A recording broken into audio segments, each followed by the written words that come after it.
Você aí sintonizado com a gente, seja muito bem-vindo e bem-vindas ao primeiro episódio de entrevista da Rádio Piquete. Meu nome é Maria Eduarda Abranches. Hoje estou acompanhada do pesquisador e jornalista Hércio Sena. Olá, ouvintes e espectadores. Olá, Duda. Olá, Ângela. Seja bem-vinda. E a nossa entrevistada de hoje, a jornalista e professora do Departamento de Comunicação da UFMG e doutora em Comunicação pela Universidade de Brasília e conselheira da Comissão de Ética dos Meios de Comunicação da Associação Brasileira de Imprensa, Ângela Carrato. Seja muito bem-vinda. Muito obrigada, Hércio. Muito obrigada, Duda. Um prazer e honra estar aqui com vocês. Bom, Ângela, é um prazer receber você aqui hoje e a gente gostaria de começar essa nossa conversa você falando um pouco para nós sobre o Coletivo Alvorada, em particular o toque do Coletivo Alvorada, que é um programa que você apresenta e parece que ele tem uma experiência muito parecida com o que a gente faz aqui na Rádio Piquete. Na sua opinião, qual que é a importância dessas iniciativas? Bom, eu vou começar pelo final, viu, Hércio? A importância, eu acho que ela é muito grande, especialmente quando a gente tem, no Brasil, uma mídia tradicional, a chamada mídia corporativa, aquela que se auto-intitula mídia profissional, absolutamente monopolista e descolada, desgarrada, sem sintonia com os interesses da maioria da população. E, por outro lado, a gente tem as plataformas, Big Techs, onde estão situados, sem dúvida, a mídia independente, não é? O que temos de mais expressivo em termos de mídia progressista, mas a gente tem também muita coisa equivocada, muitos sites, blogs e muito fascismo e nazismo nas redes sociais. Então, o objetivo da gente é buscar um caminho, não é? Quer dizer, a gente tem um espaço para informar, para opinar, mas também para fazer crítica de mídia e também letramento de mídia. Essas duas coisas andam juntas, né? Ou pelo menos deveriam poder andar juntas. Bom, com relação ao Coletivo Alvorada, o que a gente tenta fazer lá num dos programas do coletivo, o coletivo tem 10 programas entre semanais e mensais, o que eu sou âncora, agora junto com o querido amigo Márcio Macedo, agora somos dois, né? É o toque do Coletivo Alvorada, a gente faz o que lá? A gente faz entrevistas contra-hegemônicas e a gente faz uma discussão sobre a atuação da mídia, seja a tradicional, seja essa nova mídia nas plataformas. Então, isso que a gente faz. E a vantagem é que a gente não tem patrão e não tem rabo preso com o anunciante. Isso dá uma liberdade que vocês não imaginam. Aproveitando esse gancho com a relação da Rádio Piquete, o nosso último episódio, 25º, a gente tratou além da cobertura do 1º de maio, mas também sobre a PL das fake news. Eu vi que a senhora postou recentemente um artigo para o Novo Jornal, Fake News do Jabuti da Globo, em que trata sobre o mesmo tema. Como esse projeto de lei atende aos interesses dos grandes meios de comunicação, em especial a Rede Globo? Bom, na verdade, Maria Eduarda, você está falando de um dos artigos que eu escrevi, porque eu escrevi mais uns 3 ou 4, se não me engano. Também além do Novo Jornal, eu escrevi para o Viomundo e nesse sábado eu participei daquele programa do Brasil 247, aquele programa de entrevistas, o Forças do Brasil com Mário Vitor. Bom, eu acho que essa repercussão toda, não é, que esses textos que eu fiz têm alcançado, se deve ao fato de que, sem dúvida, o Brasil precisa de democratizar e de regular as plataformas, né, as Big Techs e o que circula por elas. Mas a gente precisa de algo anterior, que é regular também a mídia tradicional. E o que, pelo menos, me incomodou como pesquisadora, como, enfim, gente que há décadas está lutando nessa área na batalha pela democratização da mídia, é que esse PL, né, o 2630, cujo objetivo é regular as fake news, ele acaba partindo de um pressuposto que eu considero equivocado. É como se tivesse fake news só nas plataformas, né, nessas novas tecnologias, a partir delas. E não, na verdade, a mídia corporativa, desde sempre, divulga mentiras, né? É claro que tem uma diferença entre mentira e fake news, conceitualmente falando, né? Mas a desinformação está presente na velha mídia e na nova mídia. Então, eu acho equivocado regular uma parte e deixar uma banda, né, digamos assim, e deixar outra banda sem nada. Agora, os pontos principais que eu critico no PL 2630, e não estou sozinha, né, parte da mídia progressista também está aí discordando, não é? Vários pesquisadores, enfim, são 3 pontos. O primeiro é do PL 2630 propor regular as Big Techs e do projeto, do relatório final do deputado Orlando Silva, do PCdoB, ele retirou um órgão regulador. Então, eu brinco, sabe, que virou uma mula sem cabeça. Como é que você vai regular alguma coisa sem você ter um órgão regulador? Eu acho um negócio esquisito. Esse é um ponto. Eu até queria que você comentasse, Ângela, na sua resposta, né, essa contradição, porque quando se falou em regulação dos meios de comunicação no Brasil, as grandes empresas jornalísticas falaram, olha, não venham com censura. E agora elas estão provando o próprio veneno, porque toda a campanha que as Big Techs fizeram contra o projeto-lei, contra qualquer forma de regulação, foi acusando a iniciativa também de censura. Como é que você vê essa contradição? Não, se você tocou num ponto que é crucial, né? Quer dizer, é isso mesmo. Soa muito estranho, não é? Há um projeto que pretende regular as fake news, combater, né, as fake news, e como se combate? Regulando. O que é regular? É fazer lei para, não é? Historicamente, a mídia tradicional nunca admitiu nenhum tipo de legislação que pudesse cercear essa forma absolutamente sem nenhum limite com que rádio, TV e mesmo jornal atuam no Brasil. Basta lembrar que o Código Nacional de Radiodifusão é de 1962, está caduco. E esses meios tradicionais, Globo à frente, nunca deixaram, não permitem que seja mudado. Então, soa muito estranho, né, regular, digamos assim, a parte final da história e a parte inicial ficar livre, leve e solta. Bom, com relação à questão da censura, foram sim os veículos tradicionais, essas 6, 7 famílias que controlam, né, monopolizam, né, a comunicação no Brasil, que sempre tentaram colar na regulação o adjetivo censura, o que é uma mentira e uma estupidez. Basta a gente lembrar, e você, Écio, e a Maria Eduarda também sabem muito bem, que na Europa e nos Estados Unidos,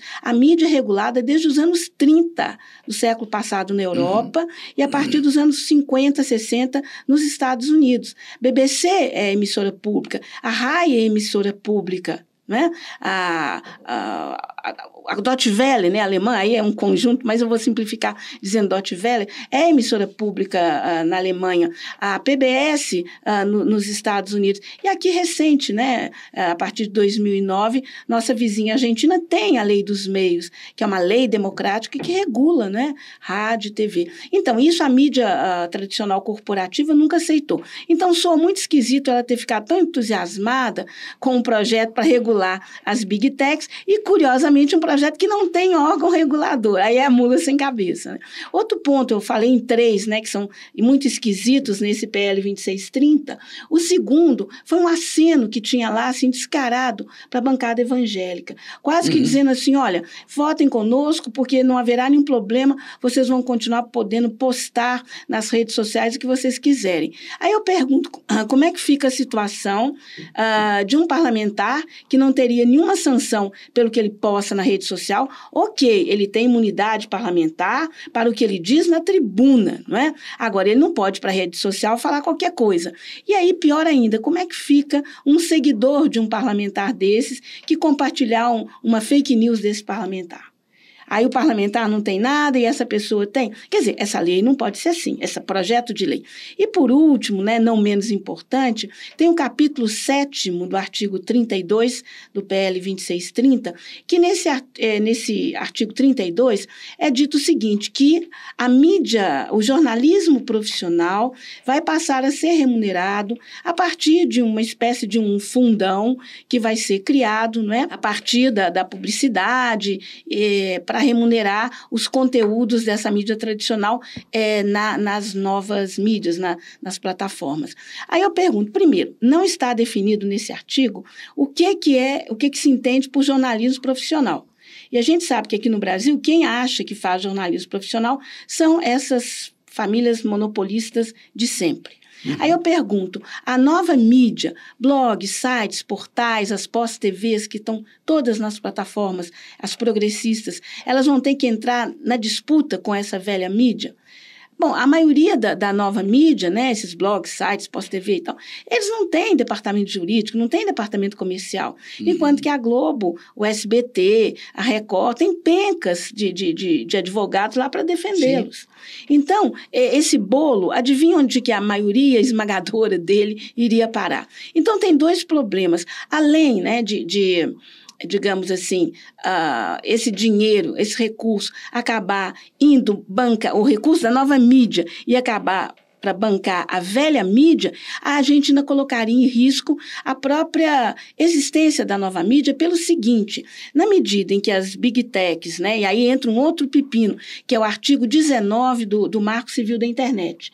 Nesse artigo 19 é colocado que se as big techs, né, não cumprirem a retirada de algo que foi determinado como falso do ar num período X de tempo, a decisão vai ficar por conta do Poder Judiciário, sobretudo do STF. Só que esse artigo que está lá no Marco Civil, que já foi aprovado em 2016, ele acaba entrando em contradição com o que se quer agora. Né? Uma espécie de autorregulação. Então. Mas se deixa para as plataformas se autorregular, o que vai acontecer? Ao menor sinal de que algo é polêmico e é contraditório, ela vai diminuir a visibilidade ou nem colocar aquilo, nem exibir aquilo. Então, a gente pode passar a ter uma autocensura pesada por parte das plataformas e vai atingir quem? A mídia progressista. Eu vou dar um exemplo para fechar essa minha fala aqui. Se estivesse valendo, neste momento, essa questão das plataformas se autorregularem, conforme previsto, né, lá no projeto 2630, a gente não teria ficado sabendo que o impeachment da Dilma em 2016 era golpe. Porque na medida que o Poder Judiciário estava endossando, na medida que o governo, né, estava sendo contestado, tinham duas narrativas. Em caso de dúvida, as plataformas iam tirar a narrativa do golpe. Né? Então, é muito perigoso para o campo progressista no Brasil esse projeto do jeito que está. É claro que eu quero banir as mentiras, de todo tipo de mentira, mas não vai ser dessa forma apressada, em última instância, eu acho que mal costurada, como está sendo, como foi feito até agora. Ótimo. Com base no que a senhora disse, qual a importância de refundar o jornalismo e como que as mídias alternativas elas entram para desconstruir essa centralidade de opinião? Maria Eduarda, essa pergunta sua é fundamental, mas ela dá um curso inteiro. Vou tentar ser o mais sintética possível. Primeiro, sim, é fundamental refundar o jornalismo. Estamos trabalhando com uma teoria velha. Essa teoria que ainda nos pauta, pelo menos aqui no jornalismo ocidental, é uma teoria praticamente que teve início nos Estados Unidos, anos 20, 30 do século passado, mas que bebia muito no que vinha do jornalismo europeu, as agências de notícia que dividiram o mundo, né, em áreas de influência e tal. E aí, esse tipo de jornalismo precisava de ser muito ágil, então foi criado o lead, né, com o sublead, uma invenção brasileira, a pirâmide invertida e, sobretudo, um jornalismo calcado nos dois lados, tá, da notícia. Só que hoje o mundo é muito mais complicado, a gente não tem mais só dois lados, a gente tem inúmeros lados. Esse PL 2630, por exemplo, não dá para explicá-lo por dois lados, só entre eu sou a favor ou contra, é muito pouco. Tem N outros lados aí envolvidos que precisam ser considerados. Isso eu acho que vale em todos os aspectos. A questão das mulheres, meio ambiente, a questão dos setores progressistas, ou a questão do nazifascismo, são áreas muito complexas que você não pode se pautar pelo a favor ou contra esse binarismo que, infelizmente, eu acho que continua empobrecendo o nosso jornalismo. Então, acho que essa teoria precisa de ser refundada, ela tem que ser repensada. Agora, a gente tem que tomar muito cuidado, porque na pós-modernidade houve quase que uma tendência de se explodir qualquer noção de fato, não é? E colocar o subjetivo com um peso tão grande que não teria nada além do eu, não é? Então, o que eu vejo não é o que você vê. Então, não existe a realidade. Opa, peraí. Existe fato, sim, sabe? Essa mesa que está na minha frente, que vocês não estão vendo, talvez, ela é branca. A gente pode discordar se ela está suja ou não está suja, se tem ali o sol está batendo mais ou menos, mas é inegável que tem uma mesa na minha frente. Uhum. Então, a gente não pode explodir com os fatos. Agora, a gente tem, sim, que tentar, digamos, ter instrumentos para ver esses fatos da forma mais ampla possível. E essa teoria, hoje, ela não nos permite isso. Ela virou uma camisa de forças para nós. Sem falar, né, que muito dela está marcado pelos conceitos e preconceitos lá do início do século passado.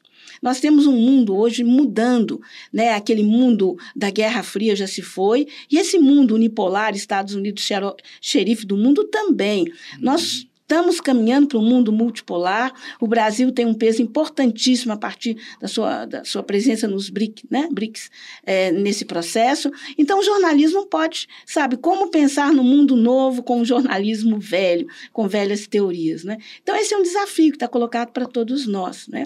Bom, você me perguntou também a segunda parte, Maria Eduarda. Qual que foi? Que foi o papel das mídias alternativas na desconstrução dessa centralidade de opinião.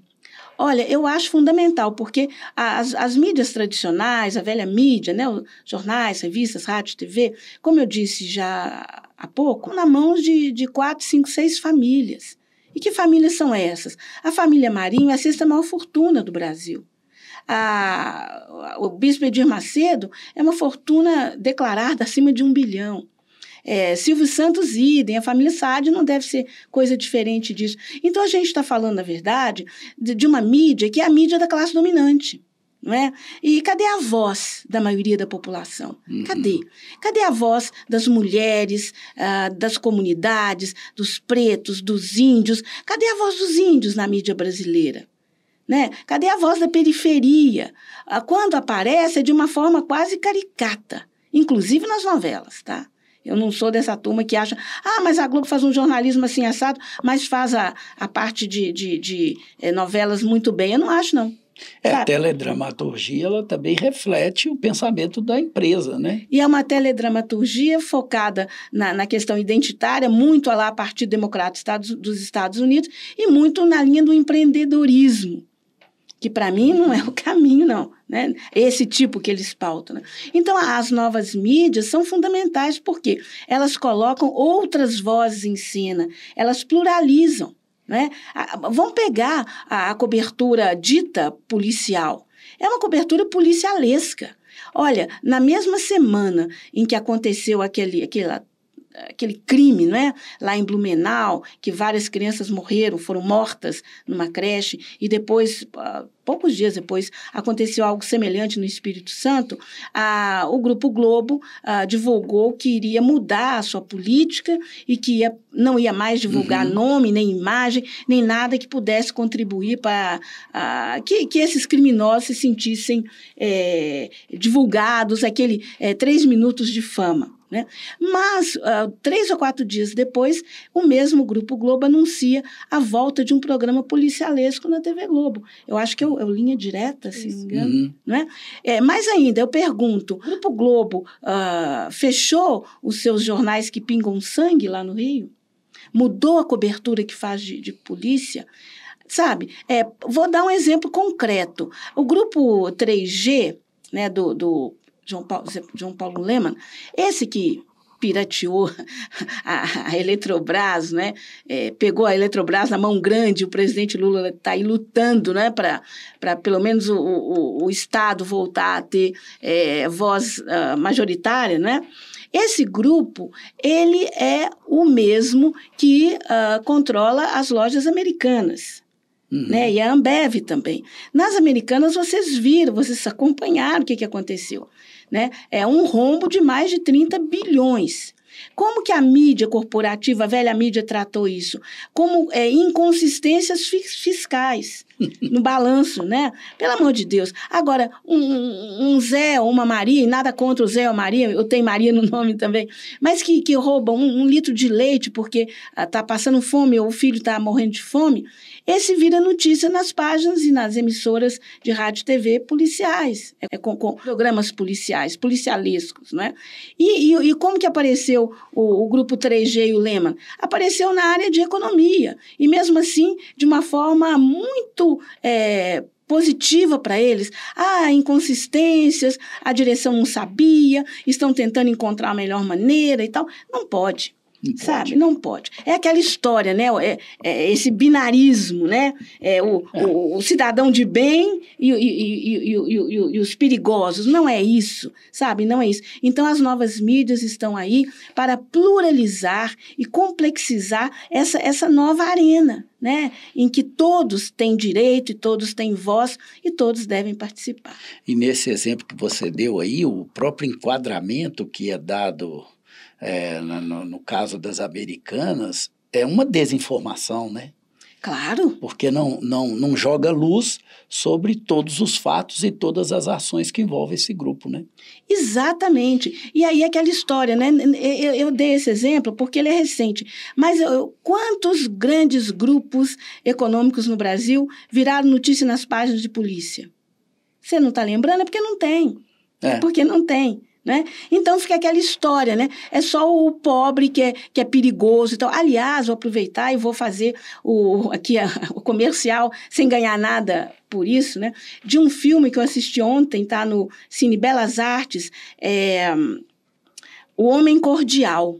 É um filme brasileiro, ele é incrível, gente, assista, porque o que está em discussão é isso, sabe? É o cidadão de bem e os perigosos. Quem é o cidadão de bem? Quem são os perigosos? Esse filme assim, é incrível porque ele coloca todas as vozes em cena e deixa, né, no final para a gente tirar as nossas conclusões. Então, eu sabe, convido, né, insisto muito que vocês assistam, porque eu acho que ele ilustra isso que eu estou tentando dizer. Ângela, aproveitando também que você comentou sobre a forma com que a grande mídia aborda, no seu livro Jornalismo, um projeto de poder, em conjunto com Eliara Santana e Juarez Guimarães, é a prova concreta da importância da revelação do verdadeiro papel da mídia na sociedade brasileira. E quando eu estava lendo seu livro, teve uma parte que me marcou bastante, porque eu lembro lá em casa, a gente assistindo no Jornal Nacional, dessa cena, que era da cena do esgoto jorrando notas de R$100 com fundo vermelho, remetendo a acordo do Partido dos Trabalhadores, que é do presidente Lula. Eu queria saber como que a gente associa, a sociedade brasileira, ela associou o PT, o Lula, como o culpado da crise e desse senso comum dele ser um inimigo da sociedade brasileira. De novo, a pergunta é genial e excelente, mas daria um curso também. Vou tentar ser o mais sintética possível. Olha, nesse livro, né, que a gente fez em parceria com a Eliara Santana e o Juarez Guimarães, 2 pesquisadores, amigos, é um livro sobre o Jornal Nacional. Né? É como o Jornal Nacional desconstruiu a democracia brasileira. E a gente trabalha um período que antecede a posse do Bolsonaro, mas que chega até a posse do Bolsonaro, né? A vitória e posse dele. Inclusive, a gente vai lançar esse livro agora no suporte papel, porque até agora ele é só e-book. Possivelmente, nós estamos em dúvida ainda, mas eu acho que nos próximos 2, 3 meses a gente deve estar lançando e vai ter divulgação. E aproveito para convidar todo mundo para ir lá. Nós vamos ter lançamento em Belo Horizonte, mas em outras capitais também.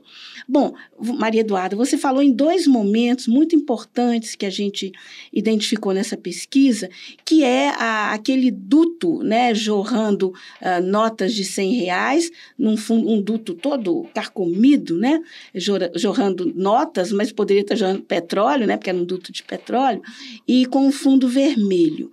E eu colocaria um outro momento também muito marcante, que é quando da prisão do presidente Lula, lá no ABC, né, em São Bernardo, e ele é levado para São Paulo e de lá para Curitiba. Então, ele sai lá de São Paulo num aviãozinho velho e que a última imagem que o Jornal Nacional colocou no ar, naquele 5 de abril de 2018, foi aquele aviãozinho sumindo, quase um teco-teco, não era não, esse quase, sumindo assim naquele céu escuro e como se as estrelas todas apagassem. Metáfora mais evidente impossível. Eu lembro, como é que a gente fez um pouco essa pesquisa? Cada um de nós assistia o Jornal Nacional e no dia seguinte a gente começou por um período de 1 ano, mas depois a gente acabou tendo que estender porque a gente sentiu necessidade de ir para trás na história e de jogar um pouco perspectivas. Mas eu lembro que quando eu vi essa cena em casa, a primeira, a do duto, falei, gente, mas olha que coisa, isso é semiótica pura. Porque o vermelho é a cor da esquerda, historicamente atribuído à esquerda. Dutos saindo nota de R$100, sabe? É o petrolão na imagem, não preciso dizer mais nada, E mais ainda, sempre que aparecia essa imagem no fundo, a Renata Vasconcelos, que é a âncora do jornal, a principal, Hélio e o Bonner, ela estava com uma roupa, um branco imaculado. Então, ali estava personificada, de um lado, a pureza e atrás, a esquerda imunda. Eu fiquei assim enlouquecida até a próxima reunião, quando eu cheguei, falei, gente, vocês viram aquele negócio vermelho? Aquilo ali é contra a esquerda. Se alguém ainda tinha dúvida mas pode ser que tenha corrupção na Petrobras, a questão não é essa.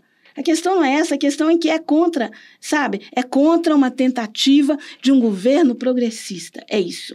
Quando foi no caso lá da prisão do presidente Lula, eu comecei até a tremer na hora que eu vi aquele negócio, de tanta raiva que eu fiquei. Porque era isso, quer dizer, era o epílogo que a classe dominante brasileira queria, para um presidente popular, para um presidente progressista. Não vou nem dizer que o presidente Lula é de esquerda, não é. Ele é um presidente progressista, social-democrata. Olha o atraso, a truculência dessa classe dominante brasileira. Então, essa mesma classe dominante que lá atrás levou Getúlio ao suicídio, derrubou João Goulart, esteve à frente do golpe civil-militar de 64, e agora, em 2016, derrubou a presidenta Dilma, supostamente por um impeachment, mas impeachment sem crime de responsabilidade não é impeachment, é golpe. Então, era de novo um golpe para quê? Tirar o principal candidato da disputa eleitoral de 2018. Ainda fizeram pior, viu, Maria Eduarda e Écio, e vocês sabem muito bem disso. A ONU, claro, ela deixou muito claro que o presidente Lula poderia dar entrevistas mesmo preso. E ele poderia até disputar preso. Por exemplo, se o Trump for preso, ele pode disputar nos Estados Unidos da cadeia. Se uma vez se eleger, aí é outra conversa. Mas ele pode disputar. Aqui não deixaram. Por quê? Porque primeiro, o Bolsonaro foi incensado para ver se ele seria um oponente de peso ao ex-presidente Lula. Ou se um neutralizaria o outro e emergeria aí uma terceira via, que não emergiu. Então, tiraram o Lula da parada, prendendo, e ficou o Bolsonaro, e o resto da história eu não preciso de contar.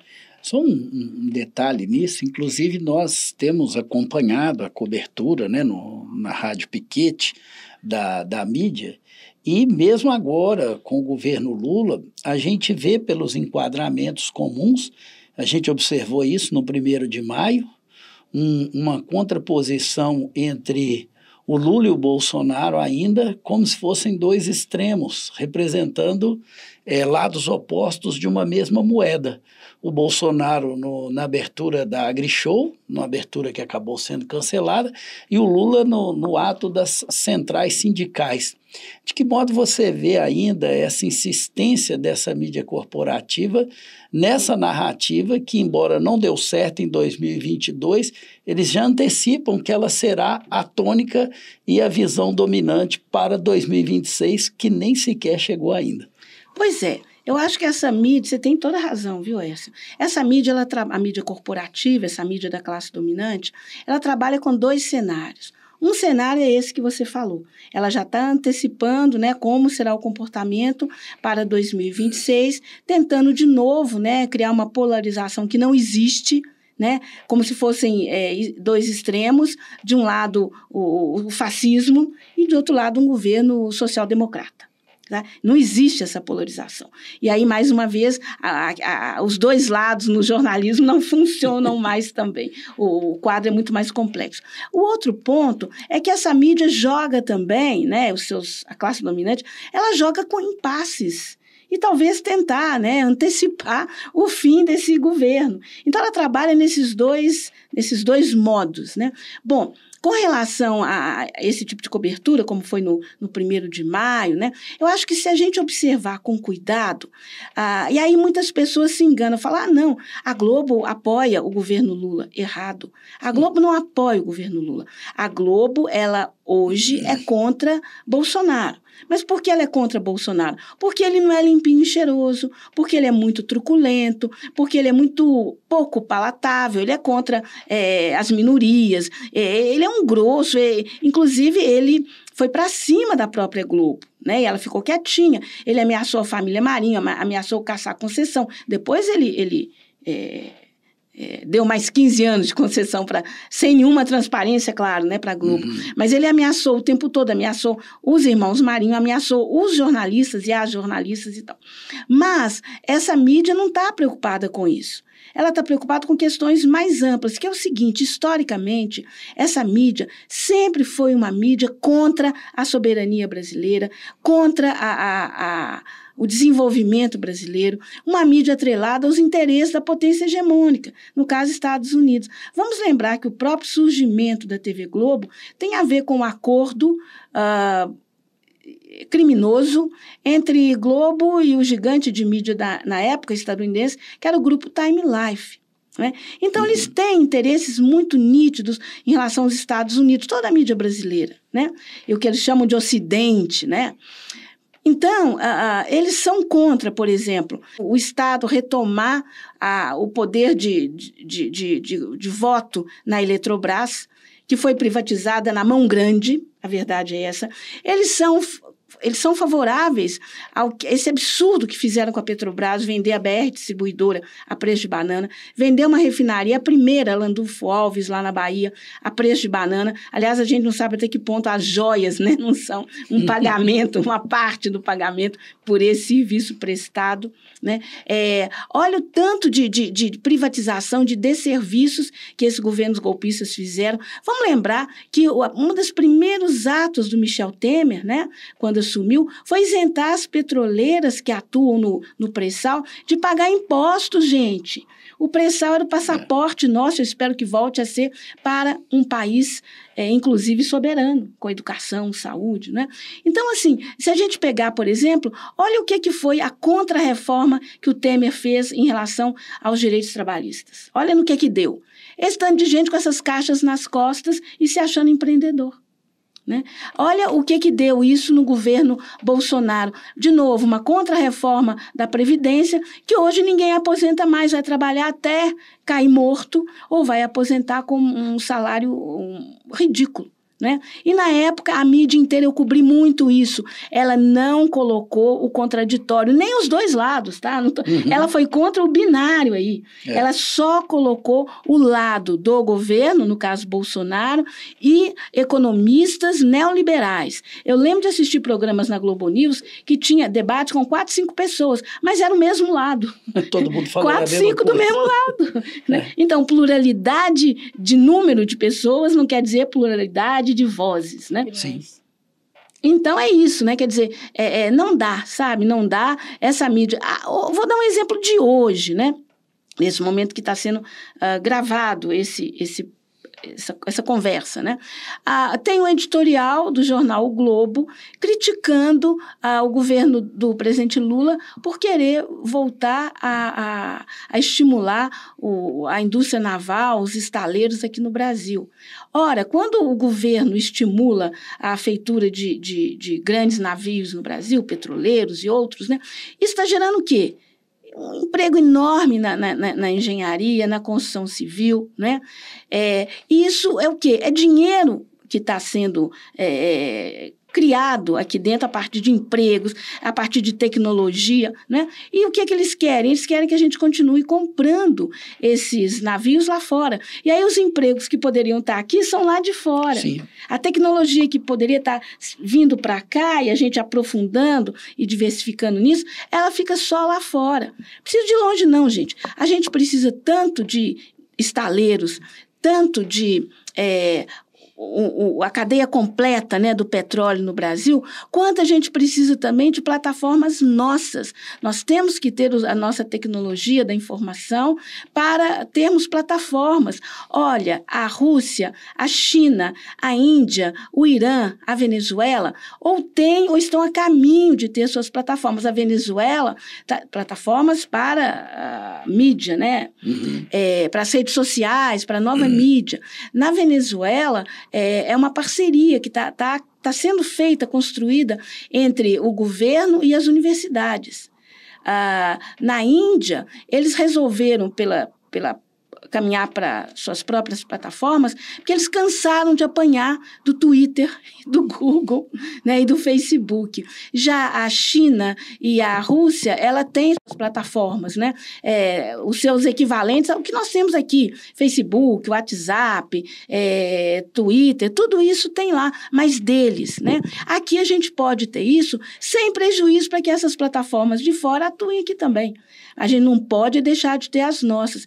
Inclusive, viu, Écio e Maria Eduarda, eu como professora, e estou numa universidade, né, aqui na PUC Minas, eu fico muito preocupada, porque na pandemia, por exemplo, uma parte do tempo, nós usamos como plataforma o Microsoft Teams, né, que é uma plataforma estadunidense. Aliás, essas grandes plataformas, com uma outra exceção, são todas estadunidenses, todas localizadas no Vale do Silício, Califórnia. E aí a gente usava as plataformas e tudo que estava sendo feito nas universidades no Brasil era através desse tipo de plataforma. O próprio governo, né, a gestão do governo brasileiro, em sua grande maioria, são nessas plataformas. Não dá mais, gente. O Brasil não é nada contra um país pequeno, mas o Brasil não é um país pequeno. O Brasil é uma das maiores economias do mundo. Sim. Nós temos que nos assumir desse jeito e deixar de lado essa vira-latice que a mídia corporativa professa, e, por outro lado, a gente tem que falar de igual para igual com essas plataformas que são a nova mídia. Ok, vamos então para o nosso momento panfletagem. Esse é um momento, Ângela, em que a gente sempre pede aos nossos convidados, ou mesmo os participantes do nosso grupo, para fazerem aí as suas indicações culturais, sejam elas filmes ou livros, enfim, aquilo que você estiver lendo e que quiser indicar para o nosso ouvinte, para o nosso espectador. Bom, o filme eu já indiquei, né? O Homem Cordial está em exibição em Belo Horizonte, até onde eu sei, no Cine Belas Artes, tá? Bom, em relação a livros, eu vou sugerir 3 que eu sugeri. Eles estão na minha bibliografia desse semestre, de uma disciplina que eu leciono na UFMG, que chama-se Letramento para Mídia. É alguma coisa que tem pontos muito grandes de contato com crítica de mídia, né? Numa outra perspectiva, mas tem. Então, eu vou citar os 3 aqui. O primeiro se chama A Era do Capitalismo de Vigilância. É um livro... Ele é um tijolo, viu, gente? Mas não se assustem pelo tamanho, porque é uma leitura muito agradável. É de uma pesquisadora, uma professora estadunidense, a Shoshana Zuboff. E o que ele trata é de como a mineração no século XXI não é mais nem de petróleo nem de ouro, são os nossos dados. E como as redes sociais capturam o tempo todo os nossos dados em tudo. No que a gente gosta, não gosta, os cliques que a gente dá, o tempo que a gente demora, o que nos chama atenção, o que não. Então, assim, é uma leitura que eu considero assim, fundamental para a gente ser cidadão, para a gente entender o que está em jogo nesse século XXI. O outro que eu sugiro também, com muita ênfase, é o Teoria do Drone. é de um autor, o Grégoire Chamayou. É incrível, porque a gente tem uma certa fascinação por drones. Aqui no Brasil, a gente sempre vê o drone de uma forma muito positiva, não é? Desde brincadeira, um brinquedinho para crianças, até fotografias em áreas abertas e tal.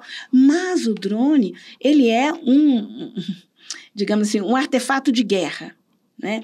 E tem várias formas de drone. Tem esses maiores, os menores, tem até drones mosquitinhos e invisíveis e são letais. E têm sido usados em guerras terríveis que a potência hegemônica banca, dissimuladamente ou não, no Oriente, em outras áreas. É um negócio assim, é de arrepiar, né? Mas todo mundo... A gente não pode fingir que não está vendo a realidade. Então, recomendo muito também a teoria do drone. E tem mais um último, e eu citei 2 autores não brasileiros, eu quero citar agora um autor brasileiro. É o Sérgio Amadeu de Oliveira. Ele é um pesquisador, eu acho que, se não me engano, lá da faculdade do ABC, em São Paulo. Ele é uma das figuras mais capazes nessa pesquisa aí de tecnologia, e ele é um dos organizadores e também autor de um livro que chama-se Colonialismo de Dados, como operam os algoritmos na era neoliberal. Então, são leituras, assim, olha, são agradáveis, tá? Eu falei que o da Xoxana, ele é grosso, um tijolo, mas os 3 são leituras muito agradáveis, apesar de tratarem de temas que, às vezes, a gente assusta. Mas eu sou da teoria, assim, eu prefiro saber sempre, né? Eu não quero ficar inocente, eu não quero, enfim... Eu quero saber até para eu poder, saber no sentido de ter conhecimento até para eu poder me posicionar melhor. Eu acho que ser avestruz não é um bom caminho, não. Né? Bacana. Maria Eduarda Abranches tem também uma indicação, né, Duda? Indicar o livro da professora Ângela, O Jornal Nacional, um projeto de poder, a narrativa que legitimou a desconstrução da democracia brasileira. É um livro que eu li nesse fim de semana, uma leitura, assim... muito boa, com muitos dados, com muita informação, e que fala sobre o que nós tratamos nessa entrevista e fala, de modo geral, como que a gente tem uma opinião baseada na opinião de pessoas que querem monopolizar essa. Indico muito esse livro. Querida, muito obrigada, viu? Fico feliz de você ter considerado que o livro... tem importância, significou para você, porque a nossa intenção, minha, da Eliara, do Juarez, foi exatamente isso, mostrar, é uma crítica de mídia que a gente está fazendo ali, na perspectiva histórica, política, né? Mostrar como que as coisas funcionam, né? Nós vamos ficando por aqui. Muito obrigado, Écio, pela presença. Obrigado, Maria Eduarda. Obrigado, Ângela, pela presença. Eu que agradeço muito. A equipe de pré-produção da Rádio Piquete é composta por Hércio Sena, José Milton Santos e Rafael Mafra. A equipe de comunicação é composta por mim, Maria Eduarda Abranches, André Fonseca, Davi Meirelles, Maria Luísa Guidugli, Nathalie Escobar, Sara Lima e Vitor Enzo. A produção de laboratório áudio e audiovisual da Faculdade de Comunicação e Artes da PUC Minas.